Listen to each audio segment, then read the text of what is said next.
আসসালামু আলাইকুম ওয়া রাহমাতুল্লাহি ওয়া বারাকাতুহু। টিকটক, ফেসবুক, ইউটিউব, মায়ের দোয়া সাইদুল ভাই এর ইউটিউব চ্যানেলের আজকে 10,000 ফলোয়ার পূরণ হওয়ার কারণে উনি একটি অনুষ্ঠান আমাদেরকে উপহার দিতে যাচ্ছে এবং টিকটক চ্যানেলে সাইদুল মিয়া 84 এই টিকটক চ্যানেলে উনি ভালো একজন সেলিব্রিটি হয়ে গিয়েছেন। ওনাকে টিকটক চ্যানেল অনেক সেলিব্রিটি করে ফেলছেন, তাই আজকের এই অনুষ্ঠানটি উপভোগ করছি। ওনার পক্ষ থেকে এই অনুষ্ঠানটি আমাদেরকে উপহার দেওয়া হচ্ছে। অনেক দর্শক এই অনুষ্ঠানটি উপভোগ করার জন্য উপস্থিত হয়েছে।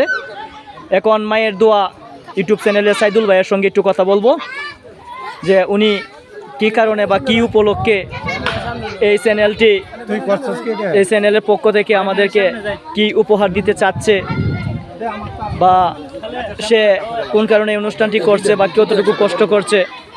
বলুন, আপনি কিছু বলেন আপনার চ্যানেল সম্পর্কে। আসসালামু আলাইকুম, আপনারা ভালো আছেন? আশা করি ভালো আছেন। আলহামদুলিল্লাহ, আমিও ভালো আছি। আমি আজকে আপনার দয় আল্লাহর রহমতে 10,000 ফলো হয়ে গেছে গা, যার ফলে কেন্দ্র তানা মনে করেন কেউই এই অনুষ্ঠান করে না।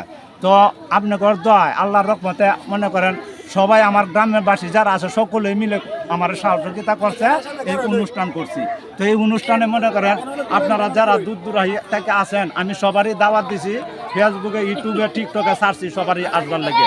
তো অনেকে এখানে আসছে, আর যারা না আসতে আসেন আমার জন্য দোয়া করবেন, আমি যেন আগিয়ে যাই পারি। আর সবসময় আপনাদের পাশে আমি থাকবো, আমার পাশে আপনারা থাকবেন। এই বক্তব্য দিয়া আমি আমার বক্তব্য শেষ করলাম। আসসালামু আলাইকুম, ভালো থাকবেন। ওয়ালাইকুম আসসালাম ওয়া রাহমাতুল্লাহ। মায়ের দোয়া সাইদুল ভাই আসলে উনি এই টিকটকে আর ফেসবুকে, ইউটিউবে অনেক পরিশ্রম করছে। আজকে দীর্ঘ 2-3 বছর যাবতীয় উনি পরিশ্রম করে আসছে, আর এই পরিশ্রমের ফল আজকে সে ভোগ করতেছে।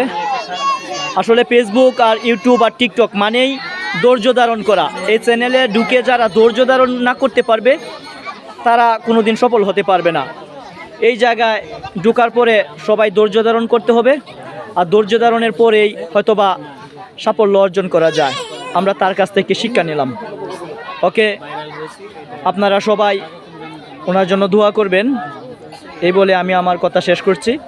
আসসালামু আলাইকুম।